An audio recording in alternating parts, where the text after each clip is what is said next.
hoạt động của chi thức 920 triệu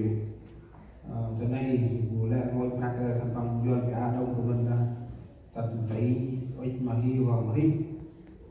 cuối cùng bằng là biết bằng thì ông hầu bằng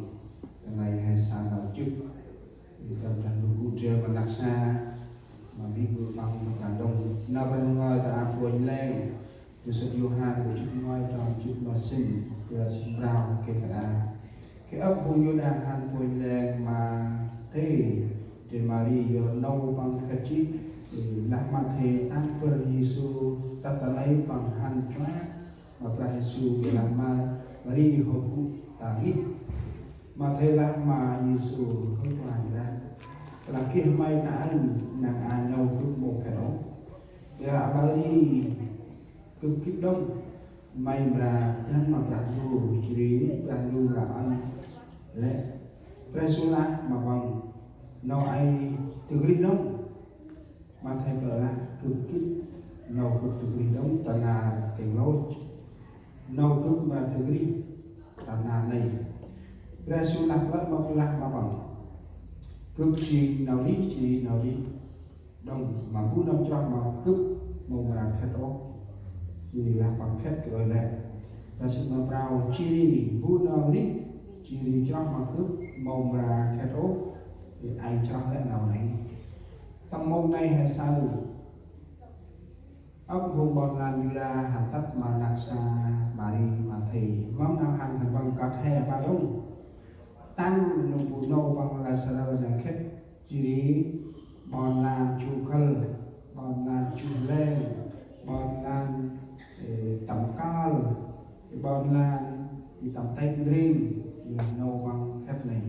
thì ấp vùng bọn là hàng buồn lên mà đi mình mà thì giờ là nào khét tất mà đặc xa thật bằng là thằng bạn đông như đi hay sao nào khét này thì hè về kia đi đừng bò rồi nơi bị khét này đông tạ cung treo tạ đinh treo thì tạ sông sam bươn ngoài lạc càn treo tất bằng khét này chỉ bù mồm là lấy chỉ lệ tức mà hôm nào hay sao bằng nó thì nếu chỉ bù nào khét màu gì thế cứ coi là bao mà ấp nào là nó bị ô mong nào khét thì chỉ nào đi xin con đi ấp nó cũng bị ô thì nào khét là mình đồ lại là đồ xong tôi thấy anh đi chỗ nó trôi cái chi này cái mà xăm cái mà một cái hôm nào thật mua thời đó ta đâu cứ tay nuôi phe tất phe tất ăn khét đông thì nay chiều buồn nào khét nào ra ngoài là thế này hơi nào khét họ nào thời mày hơi nào khét họ bôi mày bôi nào khét chỉ nào tí cái đó nào tươi phương nào tí chỉ nào ngoài để tầm ở đây mà ra yêu họ ăn chí mà phùng hè tươi ăn bằng tươi đã phùng hè tầm ngoài ra đi spin hơi nào khét mà nào tươi mày ta phương bôi mày nào khét chín nào tí là hệ thống này mà quanh ra thì tươi đang nào khét thì là Giêsu họ tươi chỉ đang nào khét tại sao có phùng cho he đi là kia nào cặp cưng ngân như là hệ cho mà Giêsu chỉ con ra nu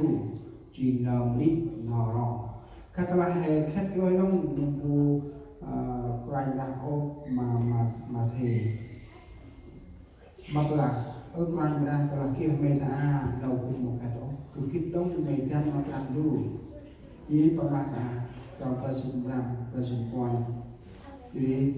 cướp chim nào đi đông chỉ nào đi mà muốn nào cho mà cướp mà đi là bằng khét cái đồ rồi đi xuống nào cho là cướp chim nào đi đông chim nào đi mà muốn nào cho mà cướp mà đi là bằng khét cái đồ rồi nếu chim nào mùa hè xanh nào hay chúng ta hy vọng bởi vì Chúa Giêsu nói ta là sự sống là sự sống đã cho chúng con hay chỉ nụ hay sáng nào bằng người ân mà hè Giêsu là trong tâm đời sinh nào bằng người Yohan của chúng con trong vào cướp chim con chim nào đi gì nào là đây cướp chỉ dân thì là ta là đường đi lễ thật và sự sống còn tâm quanh ra hiếu chim Giêsu chim con chim nào là lễ thì nào đi ngân thì tâm quanh ra ông chim con chim nào đi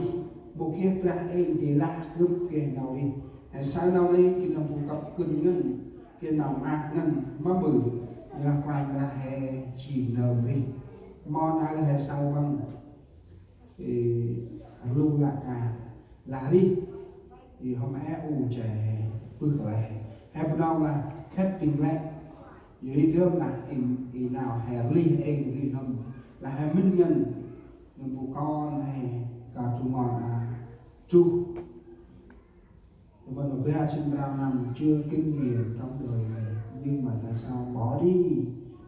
người cha người mẹ chưa có giúp gì cho người cha người mẹ nhưng một đứa con đã ra đi cha mẹ cố gắng để kiếm tiền làm sao con mình có sự sống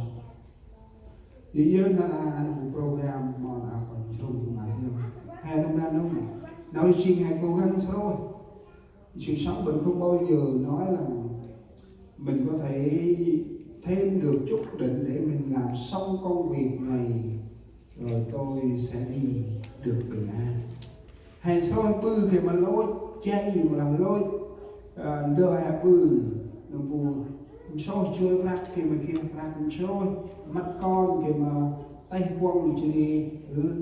soi rồi chay khi mà con cũng chỉ thích hai mà ăn ít mà cái mồ hôi chỉ lệ tốt gì hè mắc mồ quay ra qua hè mà ăn được thì tâm mô áp năm hè ở trên nào cả nào khách đi nào đi hay một cái đồ chỉ bây giờ là hàng ác tầm quay ra đi đâu nào khách tầm quay ra khi nào đi nhất má bự giờ là hè kia quay ra nào còn bằng là cướp trình nào đi đông trình nào đi mà muốn làm cho bằng cướp mà đi là bằng khách rồi khách tầm quay ra bằng kia nào đi ngân má bự giờ là hè chót mà pra Yesu bằng ton Yesu chỉ nở đi cướp chỉ nở đi chỉ khăn ai may cho một cướp mà đi trong này thì tập mô hè hôm nay cũng đi mò chúng ta đang sống chúng ta sẽ làm gì có nhiều người chuẩn bị cho mình cái chỗ 2 mét đất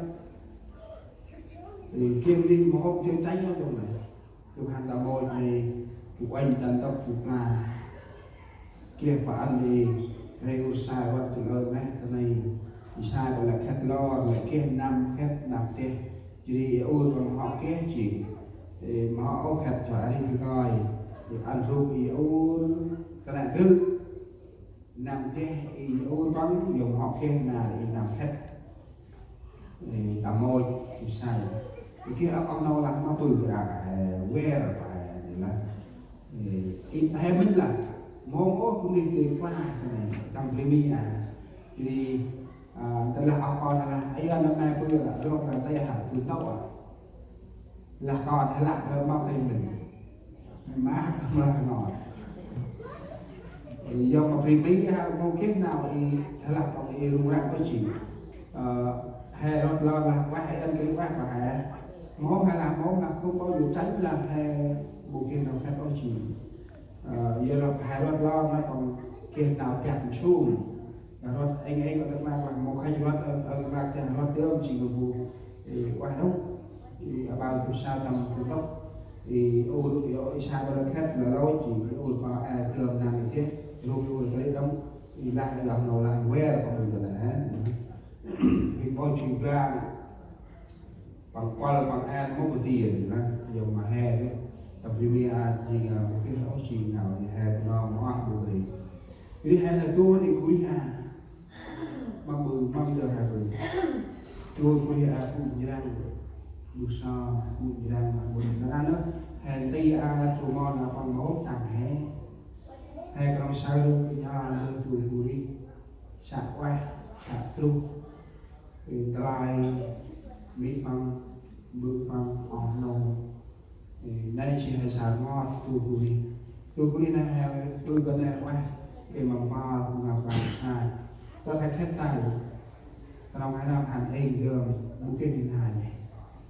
hay coi đông hay kèm là khép thay là cả cứ mỗi khép ấy là tôi là sai là cứ khép mấy khép đông mà tuổi nhưng mà nào khép mô cái hành riêng khi đông hành riêng đông thì nào khi nào accident mà tai nạn cà phê các bò đi cho thêm bàn này cho lại từ cho một riêng này cho cái hẻm thứ hai là tất hết này rồi ra quay ra không là hẻm ít trong khi mà ăn riêng tất rồi là màu ít cho chị thì tầm trong nên không đi ít trong rồi cứ ít chứ đi mà là cái trong là nào hết cao quả là chặt hè thì một ai một sao mà là xài coi chỉ ông đâu bằng coi qua bằng có ngon ông cũng sẽ mất ngoài chứ thì mỹ bằng người bước bằng chùa là chùa đây ham xin riêng triều lao làm mà xin riêng triều lao ấy chơi kia chơi cứ sao ấy chơi ông sẽ mất giờ chứ chơi đâu có xa không gì dân thì bác sĩ cho làm bình của cháu là bình hiểm nghèo dù chữa bao nhiêu cũng không có gì hết cái sự hy vọng lớn nhất cái đồng tổng quan dù là trong cái đời sống mình